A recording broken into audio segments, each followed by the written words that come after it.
The views and opinions expressed in the following program are those of the hosts and guests, and not necessarily those of the staff or management of Worldwide Digital Broadcasting Corporation.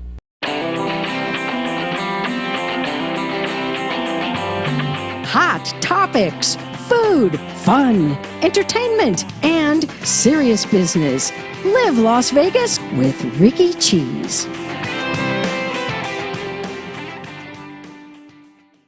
I love that bouncy music. It makes me so happy, even when it's hot as you know what outside. Okay, speaking of hot, this is my guest today. He is hot.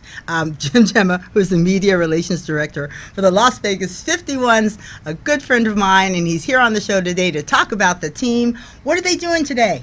Rikki, first of all, thanks for having me on. Yeah. I really appreciate it. As we were talking before, the team's like on the longest road trip of the year, 11 games. They're in their second leg right now. They're playing up in Salt Lake, and they'll go over to Tacoma this weekend. So it's probably a good time right now to be out of town because it's so hot. But Yeah. I know they'll get their fill of that the rest of the summer. But that's where they're at right now. They'll be home next week for a quick 4-game homestand against Sacramento. Then they're going to go right back up to Reno again the following weekend to play our interstate rival. Wow, I mean, that's a lot of travel. It goes on and on, yes. So tell me about the team. Well, I mean, we're in our we're celebrating our 35th season. I couldn't believe that, yeah. And it's of professional. We are the longest enduring professional sports team in the state of Nevada. You know, the Las Vegas Stars came here in 1983, and real quick, just going through that timeline, 18 years with the AAA affiliate of the Padres to 2000, and then we were 8 seasons as a AAA affiliate of Los Angeles Dodgers, and then the Dodgers left and went to Albuquerque. And from 2009 to 2012, we were the AAA affiliate of the Toronto Blue Jays. Wow. But now we're with the New York Mets, and it really is a great fit for us. You know, the New York's, as you know, it's the #1 media market. So, I mean, we get a lot of coverage even in New York because we have a lot of high-profile players we've had here. Is our 5th season with the Mets. So, you know, the Mets went to the World Series in 2015. And half of those players played in Las Vegas at one point. So that really drives the point home of how close this is to being a major league sport. As far as AAA baseball goes back to Joe DiMaggio, the Pacific Coast League's 113 years old. You know, Joe DiMaggio played in the Pacific Coast League. So it's got great past to it. Wow. Now, you've been involved with the team forever, but even before you got involved with the 51s, you had this whole long career at UNLV. Well, I remember watching you sing the national anthem at UNLV baseball, which was great. But you know, we go way back. We went to school together at UNLV, but I was in the sports information department at UNLV for quite a long time. I really look at it as my past life now because you know, I had 20 plus years there. I worked with Rebel Baseball. That's how I got started. My brother Joe played with UNLV baseball in the late 70s. That's how I got started in sports information, media relations. I worked with the Lady Rebels, the men's basketball, primarily baseball. I was always out at Cashman Field with the Las Vegas Stars as a seasonal employee. I was the official scorer there for a long time, but now this is my 15th year full-time with the 51s. Right. Now, you also work in other areas like ESPN, Fox. I mean, you're not just with the 51s. You're out there working all the time. Yeah, well, that's kind of a freelance gig. I do TV stats for ESPN and JW Productions. It's a fun gig. You just show up. I do talent stats, which basically you sit next to the broadcaster and just if they go on like a 12-0 run or shooting 55% from the field, you kind of write him notes and give him stuff that he can use. He doesn't use it all the time, but it really is a fun gig. This past year, I worked the 2 Laker games when they played the Warriors in Sacramento. Got to work the West Coast Conference tournament at the Orleans with Gonzaga. That's always fun. In the Pac-12 tournament, T-Mobile Arena.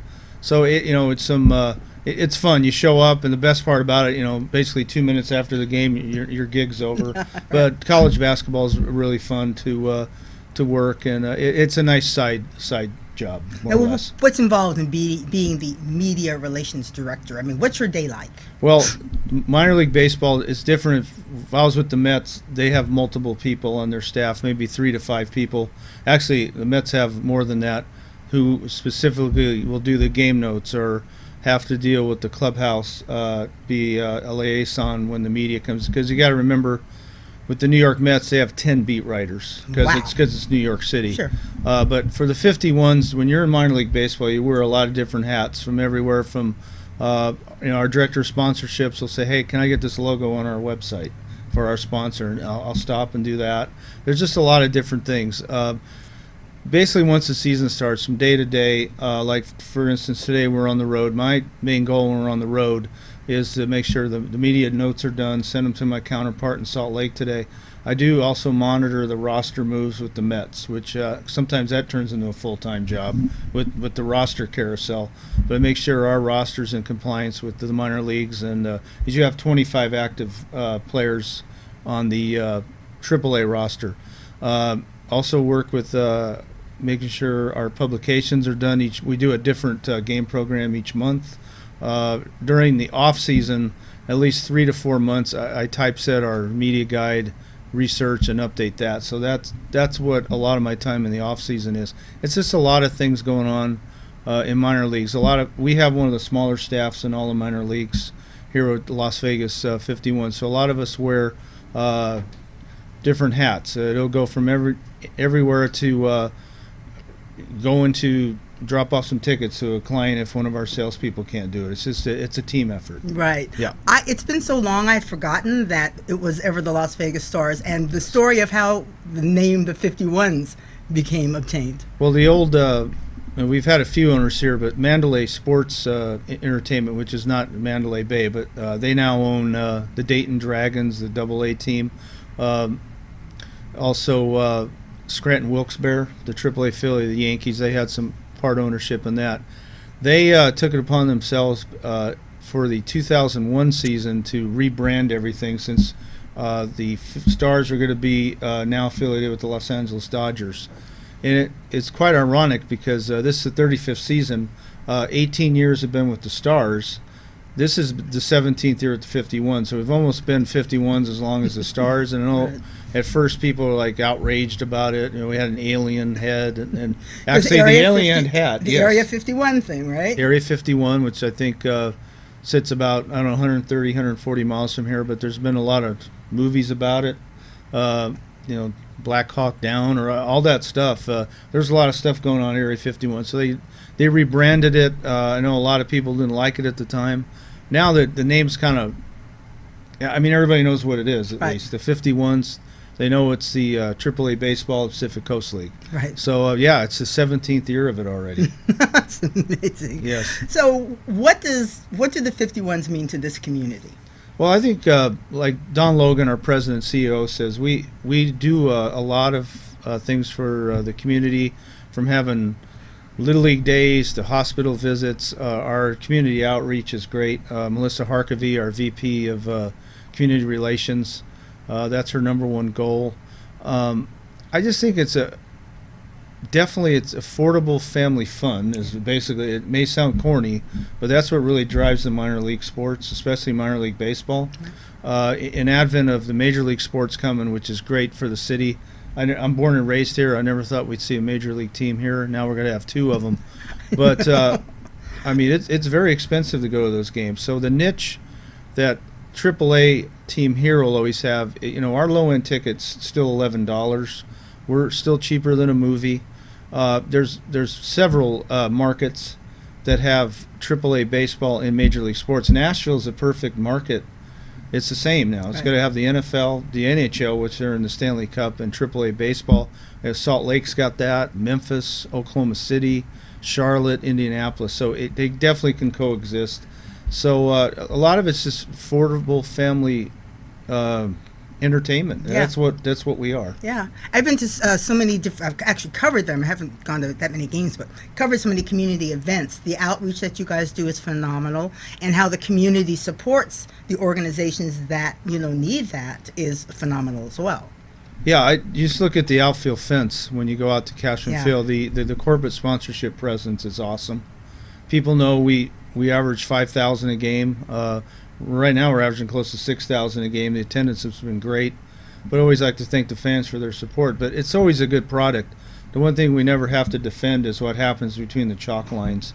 because the product is great. It's one step under the major leagues, and we always have to drive that point home. It says minor leagues baseball, but it's anything but minor. You know what I love about it too is the atmosphere at Cashman is the same atmosphere when you go out to the Speedway at NASCAR. It's everybody's well behaved. The kids are everywhere. You don't have to be afraid of anything. I mean, you're right. It's not just family fun, but it's safe family fun. I mean, I don't ever feel like anything bad's going to happen to me at Cashman Field.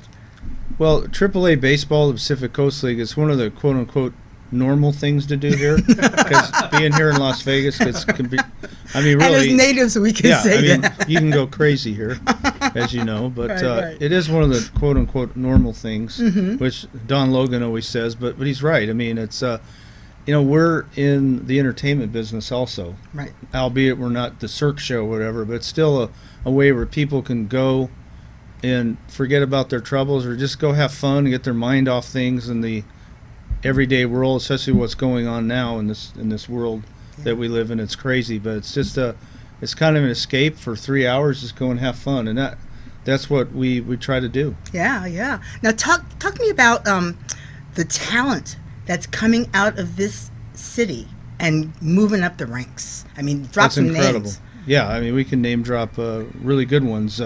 Bryce Harper and Chris Bryant, who they're kind of our second team. The Cubs come here every year for a big league weekend, and probably not a nicer professional athlete I've ever dealt with was Chris Bryant.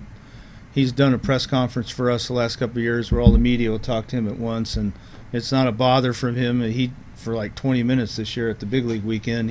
I saw the picture that you incredible. posted. It was just incredible. How could he even move? Yeah, the crowd but it was amazing. incredible, and he wasn't like, it was like, he was really cool about it. But yeah, Chris Bryant, Bryce Harper, Joey Gallo from Gorman, who's now at the Texas Rangers, Paul Sewald, who's from Gorman, who played with the 51s. He's with the Mets. Chris Carter, first baseman with the Yankees. Tommy Pham is with the Cardinals. But the three marquee guys are obviously Chris Bryant, Bryce Harper, and Joey Gallo. Yeah. And it's amazing. Yeah. What is it about Las Vegas that's kicking out that kind of talent? Well, as you know, the city's really gotten big. There's 30-plus high schools now. So high school baseball is really good here. UNLV really has to get their act back together with baseball, because this should be a top 30 program here, no question.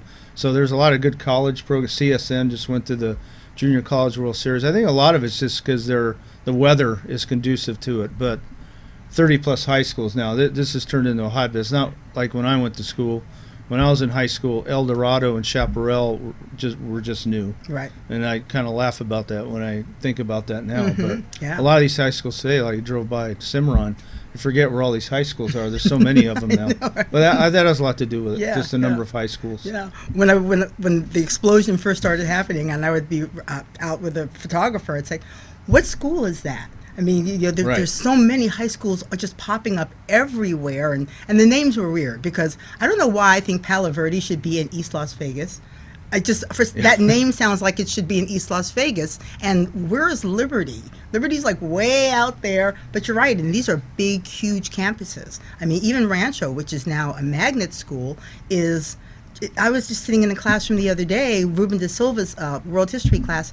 He has 47 kids in his class. And the building itself, though, is huge. And they're already over capacity. They've got portables in the back. So in a way, it's kind of good. Like, as us growing up here, it's nice that the economic downturn has now become the economic rebound. Yes. And people are moving back in. But where are we putting them? Yeah, like you even said about baseball. I mean, obviously it's become a real hotbed for college basketball and obviously college football. But my friend Grant Rice at Gorman's done a great job there, and all the other coaches here. So this is really a hotbed. It's really Greg Maddux. You don't have to go any farther. He's one of the greatest pitchers of all time. He lives here, so and he's from here. So baseball is this is definitely a baseball city. Right. So it's a baseball city, but it's going to become just crazy sports city. So let's talk about all the teams that are coming in and your perspective growing up here on what this means for Las Vegas. Let's start with the Raiders.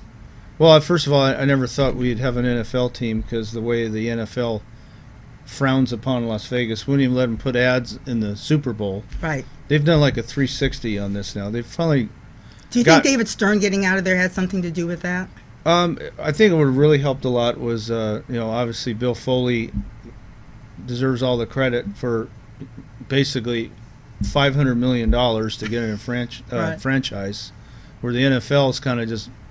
The NFL owners are not stupid. They saw $750 million of tax money, basically got ramrodded through the special session. It is what it is. That's what they did. Right. So the NFL, $750 million, they weren't going to pass on that. And the NFL's kind of the NFL, Goodell, they kind of backed off all that and let the owners kind of dictate. As at the end of the day, the commissioner of the NFL works for the owners. Right. And really kind of disappointed with the city of Oakland, because the Raiders are kind of the Oakland they are the Oakland Raiders, and kind of shame on them for not getting a deal done up there. I know it had to deal with public money. I don't foresee the Oakland A's ever leaving there now. I think they're going to hammer a deal out for them now, because the Golden State Warriors are going to San Francisco because they're building an arena there. But as far as the NFL here, I never thought we'd ever get an NFL team. Yeah. But the NFL would work practically in any city, but with the stadium they're going to build and all the tourism we get here and stuff, but it's very expensive to go to NFL games. So, but I know 2020 will probably be here. The year 2020 will be here quicker than we think. So we'll see how that all plays out. I've heard from so many people, and especially gaming executives, this mantra that this is going to unite the city. Maybe it's just me as a Las Vegas girl. I'm not an Oakland Raiders fan, so I can't quite see, my friends and family saying, even if it was affordable, let's go see the Oakland play. I don't know if it's going to be. I think people want to have the unity we had when the Rebels were at their peak. But this was a much smaller town then, and everybody knew each other's name. It was sort of like Cheers. We're how many million people now? Yeah. Over 2 million people now. How is that going to unite everybody? Yeah, and a lot of it's just the nature of the beast with the NFL. The good part about it is, excluding preseason, there's only 8 dates. So it's not like baseball where it's a grind. And believe me, it is a grind. It's every day. The big leagues play 162 games. Us with 51s, we play 142 games in 150-something days. So it's a totally different mindset where you basically got 8 happenings or 8 events here.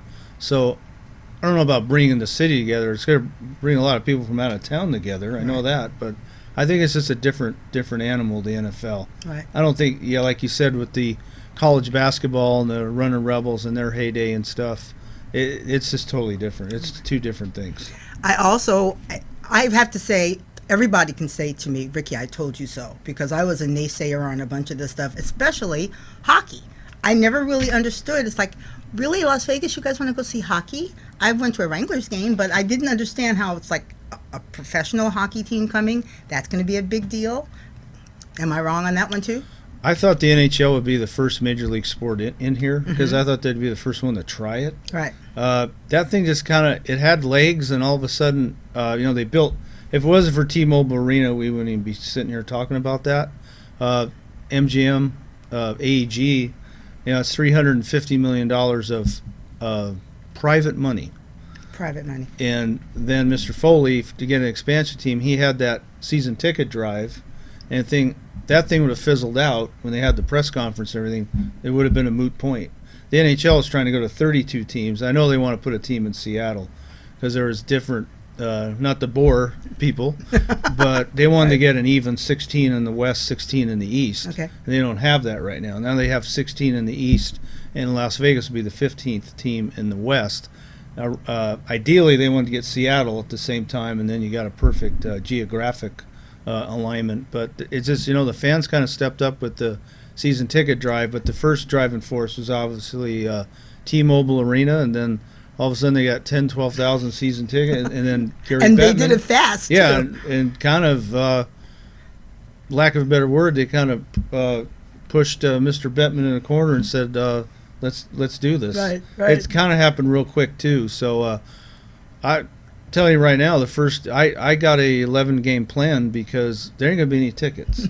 The first year, there is not going to be no tickets to get. Now, the team's not going to be very good. Even though I'm sure the people of the Golden Knights beg to differ, but right. It's just a matter. The West is tough. You got Chicago's even in the Western Conference. I'm a big LA Kings fan. LA Kings won 2 Stanley Cups. They haven't even gone to the playoffs the last 2 years. So that's how hard it's going to be to make the playoffs for the Golden Knights. But it's going to be so new. There ain't going to be a ticket to be had the first couple of years. It's going to be really cool. You've been at T-Mobile at that plaza. It's like an event. There's 41 dates. There's a lot of dates. So the first 2 years it's going to be fine because it's new. But 4 or 5 years down the road when you're playing the Columbus Blue Jackets on a Wednesday night in February, and the team's not very good, that's when it's hopefully the longevity of it will be okay. But I always thought the NHL would try it. And I know the folks in the NBA are looking real hard at this now, too. So. I was going to say, NBA so we'll see. next? What do you think? Yeah, I think the NBA is going to come within 5 years. Really? I talked to somebody that works with the Lakers, and there was talk there was going to be an expansion team, but I think it will probably be a relocation team. But with the T-Mobile there, and the Lakers have played here this past year in there, and I don't know why the NBA wouldn't come now because the Summer League's done so well here, and to me, the NBA's, pardon the pun, it's a slam dunk if they came here. But then they would have 41 dates.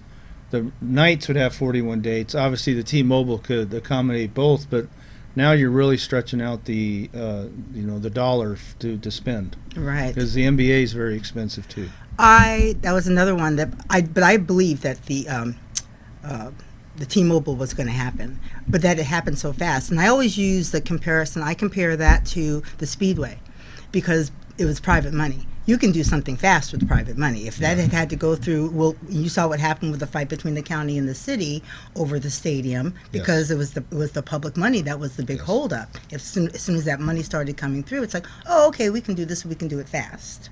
Yeah. Yeah, definitely T-Mobile. That thing went up real fast. But again, when you have private money, you don't have to go through all the political hoops. But they built that thing real quick, and you see all the events they have there. Yeah. So, but they're dropping the puck in October, and it's going to be really exciting because, in all due respect to the Wranglers, I really like the Wranglers playing at the Orleans Arena. That was AA hockey. That's almost that's so slow. They're like on rollerblades compared to the NHL. They're so fast. They're so big and quick. Yeah. It's good. The caliber. Even when the Kings come here each year for Frozen Fury, when they did, they're actually going to come in again and play the Knights in a preseason game, and you can see the big difference when the Kings come in, how big and strong those guys are. And that's a great sport live, more than the 4 major league sports. Hockey, you have to see it live to really appreciate it. Yeah. When you see it live, it's TV does not do it justice. Yeah. Okay, we're going to take a really quick break, and we're going to come back, and we're going to get all into his personal business. So stick around. Frank's European Service is an authorized Bosch car service center. We service all European makes and models, but specialize in Mercedes-Benz. Why choose Frank's European Service? Our mission is your experience, honesty, always telling the truth during the service and repair process, integrity, always doing the right thing, and quality, always using the best possible equipment, parts, fluids, and personnel. We provide a 3-year or 36,000-mile warranty on all parts and repairs. We offer stress-free financing with the Bosch Service Credit Card. Frank's European Service. Visit us at 1931 North Rainbow Boulevard, Las Vegas, or call us now at 702-850-7558. And we are back. Before we get into his personal business, though, I want to talk about the top 2 prospects in the New York Mets system. We got some guys coming up from here who are just phenomenal. Talk about these guys. Ahmed Rosario is the top prospect for the Mets. He's a shortstop, 21 years old. Dominic Smith is the number 2 prospect. He's a first baseman. And you lose sight that they're only 21 years old. The GM for the Mets, Sandy Alderson's actually watching Ahmed play in Salt Lake this week. He's really close to getting called up. But it's not only that, it's the way he conducts himself off the field. He's from the Dominican Republic, but his dad was like a judge in Dominican Republic. His mom was a teacher, and you just tell by his upbringing he's learning to speak English. So we do all his interviews. A gal from our office, Esther Lopez, one of our administrative assistants, is bilingual, so he's more comfortable speaking Spanish right now. But there was a huge article also in the RJ a while ago on Dominic Smith. His uncle's one of the assistant coaches for UNLV running Rebels. Just great kids. Often I say kids because I'm way older than them. Just phenomenal talent. So Ahmed Rosario is a name that people are going to look at. I mean, he could be in New York sooner than later, but I wouldn't be surprised if he's an all-star one day. That's how good his upside is. But it's so hard to make it. Once they get up there, you just don't know. But he has all the tools and the right mental approach to be quite a special player. But that's what we've had here with the 51s. Noah Syndergaard, Jacob deGrom, Steven Matz, Wilmer Flores. Naming all these guys, they're frontline players for the Mets now. Juan Lagares, Lucas Duda, Travis d'Arnaud. It's quite. That's what's so cool about Pacific Coast League, because San Francisco Giant fans out there. One year, Fresno opened the season here years ago, and Buster Posey was the catcher, and Madison Bumgarner, who's I think a two-time World Series MVP with the Giants. They were the starters for the AAA team. So you just never know what you're going to see here. That's what's so cool about it. So you grew up here, just like I did. Talk about how the town has changed for you personally. What you've seen since we were little kids. You know, some days I wish it was like it was when we were little kids. It was funny. You can probably appreciate this. The Dan Tana Vegas episodes they had like a marathon of those on Channel 99 Cox a week ago. Somebody on social media posted, I gotta see it. With Dan riding up and down the same street over and over again. You can't believe how small the city was. Yeah, that's why they like to film here, because they can do multiple setups, and because you could get anywhere in town in 20 minutes. You know, on the other side of Sunset Road on the airport, you're out of town. Right. People can't relate with that now. Right. That live here, that, you know, everything stopped at Sahara and Rainbow. But it's definitely a big city now with big city problems. We're not immune to any of that. I mean, my brother was with Metro for a long time, and boy, he has stories. But we do have big city problems, but it's amazing how everything built out to the foothills. Sometimes I really think we built too fast here, but there's nothing you can do about it now. But it's still a great city as far as cost of living. Our athletes come in sometimes, and that state income tax is brought up a lot. We have no state income tax. That's why a lot of major league athletes make their home here during the off season. It is a nice place to live, and that's where the National Hockey League with the Golden Knights, they're really going to benefit from that when they're going to try to lure free agents down there, because they're going to want to live here. Where you like to be here in February, or up in Winnipeg, where it's minus 12 John's degrees. Even But no, I mean, because obviously, can't say enough about Bill Foley. Their payroll is going to be good. I mean, it's not going to be this small market stuff with TV money now. They're going to lure some really good free agents down the road, but they're going to want to live here, as it is a nice place to live. Right. Yeah. Yeah. That's important. It really is. I go back and forth about the growth, because on one hand, I like the diversity. I like how we've expanded, but there was, every so often, excuse me, allergies. Every so often when I'm driving, I miss those days where, like you said, there was an edge of town where there was actually still open desert. I mean, there are patches of open desert, but really everything's all built out, which is probably one of the reasons why people are so upset about the whole thing about Red Rock and development up there, because there aren't that many places. We've got Mount Charleston, but even if you drive up to Mount Charleston, see all the houses that are proliferating on both sides of the road. They've widened now. So you get out to Pahrump a lot safer, because they've done that. But so that's going to bring in development too. So it's sort of a catch-22, Red Rock's a perfect example, because the Red Rock Casino sits right at the base of Red Rock Canyon now. And growing up, that used to be way out of town. Oh yeah, that was like a road trip going out there. So that's what's kind of ironic. That 215, you can see how undeveloped that revolutionized some of that land, everything. Even where like Gorman is, there's still some unfinished land out there. It was just kind of cool sometimes to see. like you mentioned, Tule Springs and Sheep Mountain. There actually is sheep there, and people. There's just a lot of things there that were so far away. Right. Mount Charleston was eons away when we were growing up. So Right. that's what obviously you can't buck progress. But I really think at times we did build too fast. But I'm glad a lot of things have rebounded. Or I think the last 2 or 3 years, the LVCVA's reported we have record visitors. So that's all good for the hotel industry and what have you. Right, exactly. Yes. And again, we do have people, this is the thing, and maybe you run into this with your family, but I run into this with my siblings. We live in the entertainment capital of the world. To get my family members to get up off the couch, to leave Centennial Hills, to go downtown or go to the Strip, I don't want to go. I said, well, we don't have to pay the hotel bill. We can pack our own food. Don't you just want to at least go? No, it's just, and then everything is far. I always think, I love when people say, like, because you live in Henderson. So to me, from Centennial Hills, you live so far. And for you in Henderson, Centennial Hills, you live so far. So far as anything that crosses the Strip. Yeah, that's what I mean. Like you said, when we were growing up, you can get anywhere in town in 20 minutes. Right. Now, I mean, if I have a friend that lives up by Santa Fe Station, it's a 30-minute trip. Right. But I mean, they did a great job with the 95 widening it years ago. It's all 5 lanes, and even like when our players had to commute, some of our players live up in Summerlin, to go down the 95 now every day to the ballpark. It's not that big a deal anymore because there's so many lanes. But a lot of things have been done. But yeah, we're very spread out here. Yeah. And I have to, whenever Big I catch city, myself it's spread out. Well, yeah, we're a big city. When I catch myself complaining about, like, okay, good example, Project Neon.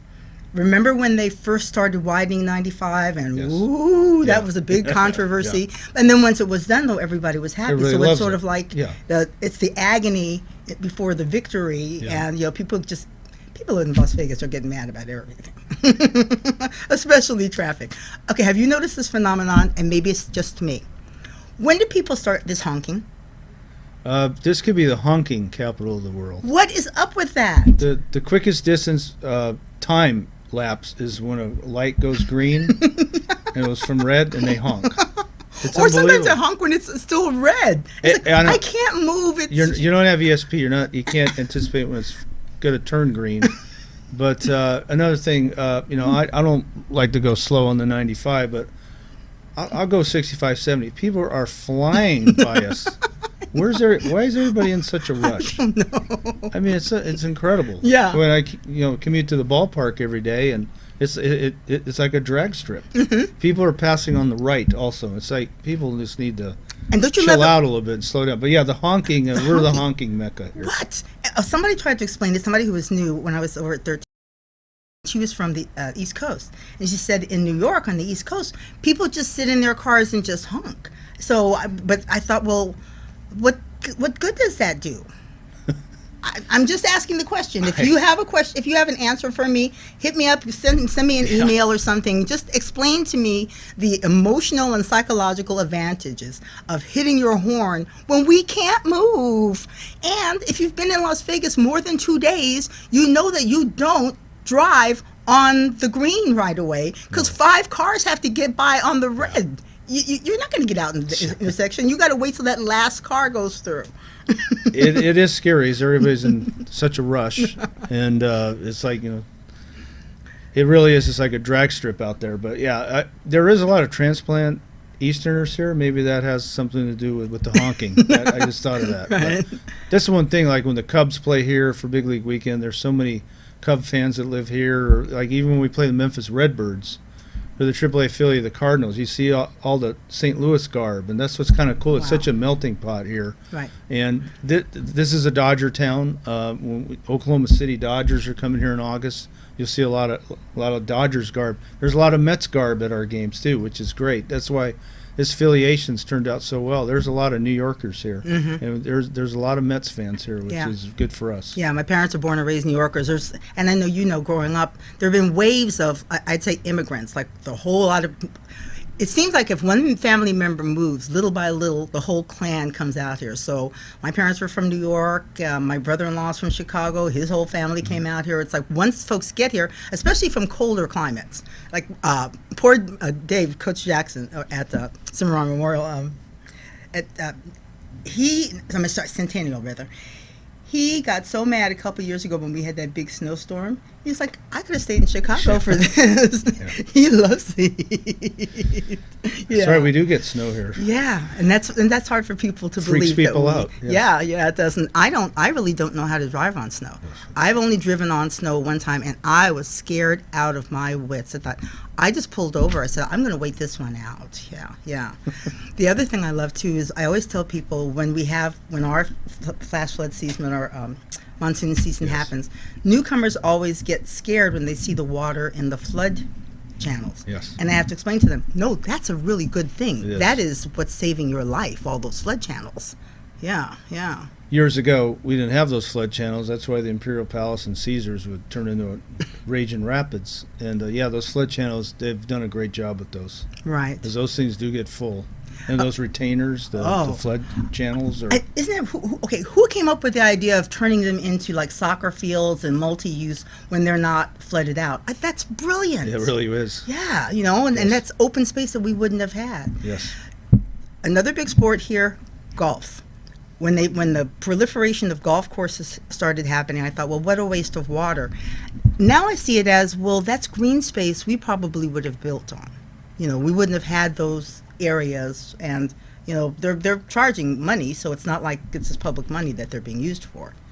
Yeah, this is really the golf mecca too. I know UNLV has a great golf program with Dwayne Knight, but it's just all the other professional courses, and I know we have that one tourney comes in here every October. But yeah, this is the golf mecca also. And not really golf hardly at all, but I know people in our front office do, and other baseball guys our players are always going golfing. If they do enjoy a rare off day that's coming up here next week, most of those guys will be on the golf course. Right. I know a lot of the athletes like to golf. Right. How is the national media attention in terms of what's going on in Las Vegas, just across the board for all of this stuff, all of these different teams, all of these different plans, all of this expansion? Yeah, I mean, that's the one good thing. We're definitely on the map. Even on the the NHL network, and you look at ESPN and all the coverage of the NFL network and what have you. It's just, and even with I don't say even, but even with I am saying even with Las Vegas, because we're with the Mets, the 51s. We get a lot of coverage in the New York media on this team too. So it's all. And now with the Golden Knights and the Raiders coming, obviously the NFL has gotten the most attention with the national media. Sure. I think they're all intrigued how it's going to work out. Right. Yeah. When you were a kid, did you always like baseball? Yeah, I mean, my dad coached me and my brother. I actually liked basketball better, but obviously I'm not very tall. So I went to Gorman, but when I played at Gorman, we weren't very good in these sports like they are now. But yeah, I always loved baseball too. My dad taught me a lot of the ins and outs of baseball, the just the rules and everything. And it's kind of ironic when I got in this career. It really helped me with UNLV baseball.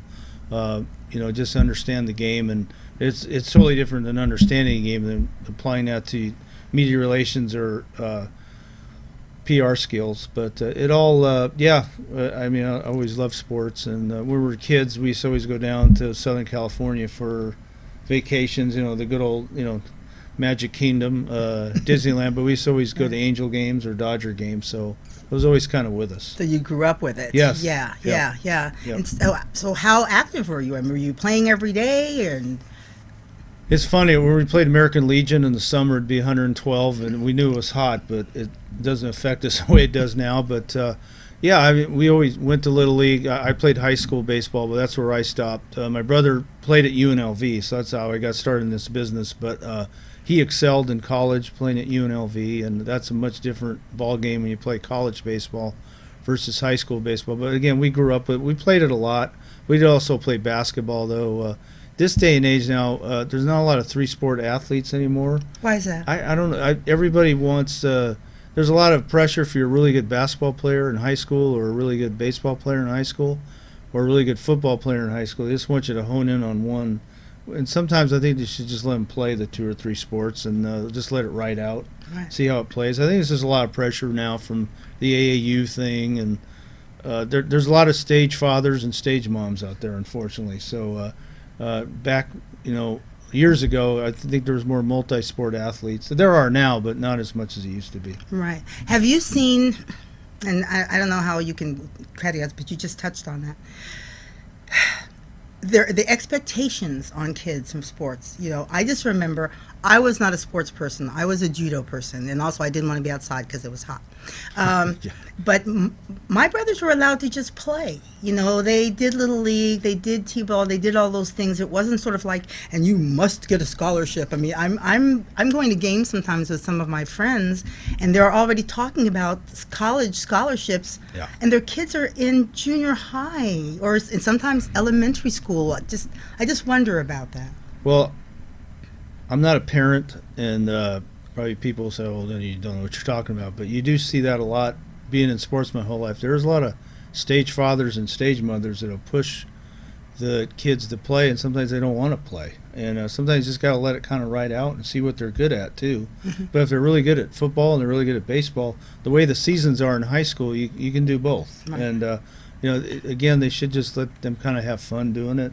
You go to Little League games sometimes, and the worst things are the parents screaming and yelling at the umps and everything. So that's what's kind of at times can be kind of a turnoff with Little League sports sometimes. But sometimes you just got to let the kid just see what he wants to do. Right. I saw an article with Andre Agassi recently on one of the weekly publications, and I think for people who read his book and people who followed Andre, he doesn't talk about it a lot. But now that he's not playing, he will admit that he didn't play for him. He played for his dad, and it wasn't really fun.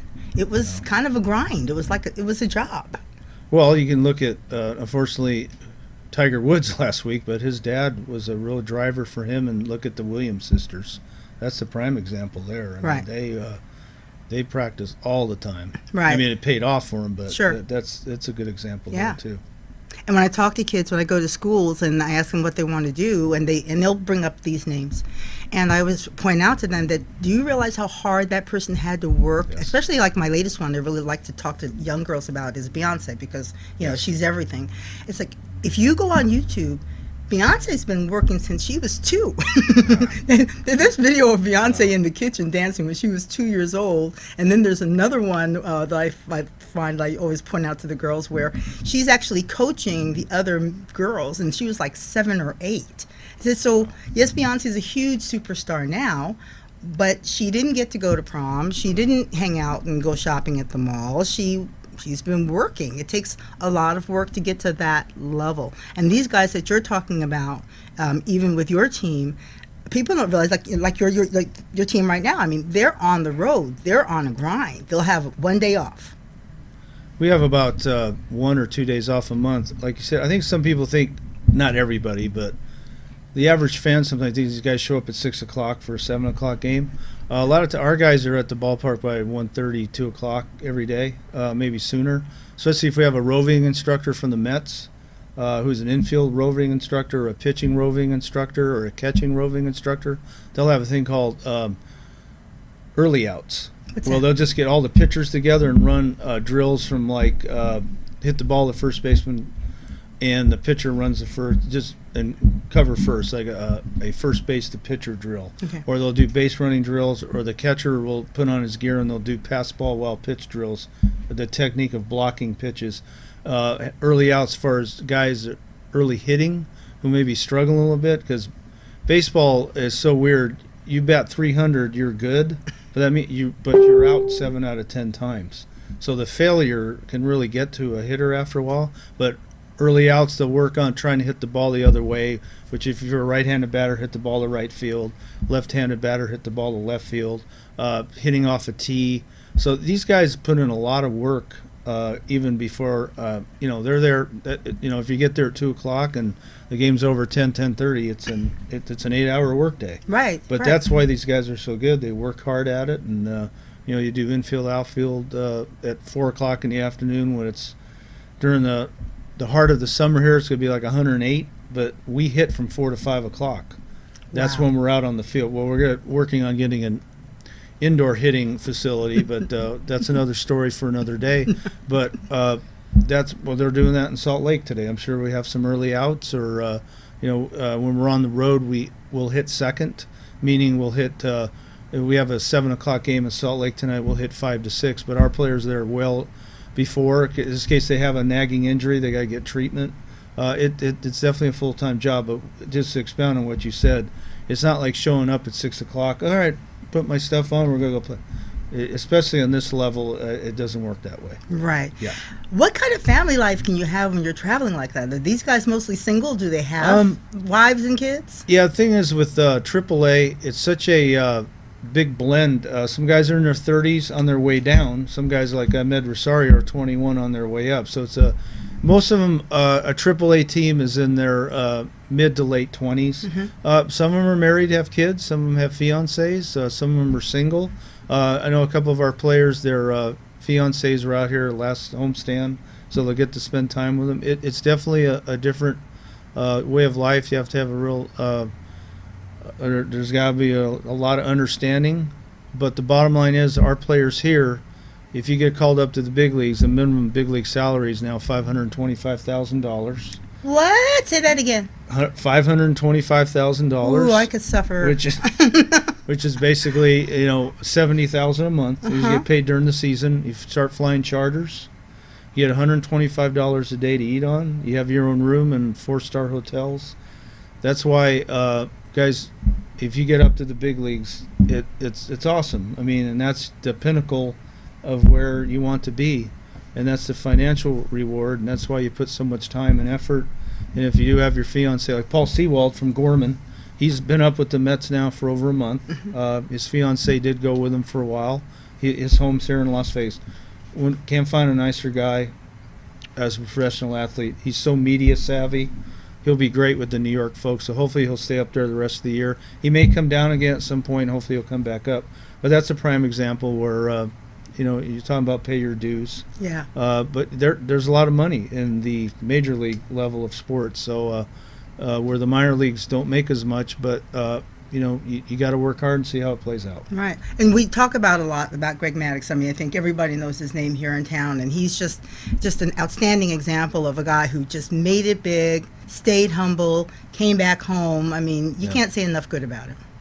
Yeah, he's the volunteer pitching coach for UNLV baseball, which is really cool because I think his son plays with the UNLV. Mike Maddux is the pitching coach for the Washington Nationals, but Greg, I mean, he won 300-plus games. He's like one of the greatest pitchers in Major League Baseball history, and he goes to UNLV basketball games. I know where he sits, and nobody bugs him. It's the craziest thing I've ever seen. If Chris Bryant goes, everybody bugs him. Right. It just guys like Clark Kent. I mean, he's just nobody. He just sits there with his hat and his glasses with his family. Nobody bugs him. It is really ironic, but yeah, he's a great ambassador for Las Vegas. I found too that, and I don't know what it is about Las Vegas. Maybe because we have so many stars here, we're not that impressed. Like my favorite Mike Tyson story was I was going, and I'll admit it because the statute of limitations has worn off. God forbid in Vegas you pay for anything. I wanted to go to the matinee, and my friend was going to open the door at Santa Fe Station. So the door opens, I'm walking, and all of a sudden this person walks towards me. He's doing the same thing, right? And he goes, "Hi, Rikki." "Hi, Mike." And I looked over my shoulder and said, "Did that just happen? Mike Tyson knows my name. And we both have enough money. Why are we trying to sneak into the movies? Because this is Las Vegas and that's what you do." But we see people all the time. Like, I don't know if it's true or not. And if it is true, please somebody let me know that Celine Dion had this thing that she liked to shop at the Supercenter, at the Walmart Supercenter in Henderson at night because nobody recognized her. And I can't tell you how many times I have run into people in like the Kmart that I live next to, because it's sort of like people shop. In this town, nobody like bugs anybody. Years ago, I bumped into Robert Goulet. I've bumped into the late Tony Curtis at a Vons. So yeah, you never know who you're going to see. It's quite fascinating. Right. And I love it when people run into me and they're like, "You shop at Walmart?" It's like, I live at Walmart. What are you talking about? And tell me what time you want me to get here. But you have to get that a lot though when you go out to places, even at a store. Or just a lot of people do recognize you in your field. That after a while, it's got to be a little. I mean, there's so many people that know you. No, from your business, that your career and everything. But that's the coolest thing about it, is that they care enough to say something. And I get some of the greatest conversations and greatest story ideas. Well, that's how you and I started hanging out. We kept bumping into each other, and we knew who each other were. I just think that Las Vegans are so immune or spoiled. We see so many people, it's just not that big deal. So you can have a Maddox sitting in the corner. Like, I went to a soccer game one time and looked up, and Nick Cage, because it was his friends' kids who were playing. Then one time Trisha Keene called me and said, "You'll never guess who's at my son's soccer game right now." Who? Flavor Flav. He was coaching the other team. So you've got that. You got Snoop's kid who was going to school here. Mm-hmm. So there's a lot of, like you're right, the entertainers and athletes who are raising their children in this tax-free environment. So they live here. So it's like, so I saw them at the baseball game. Big deal.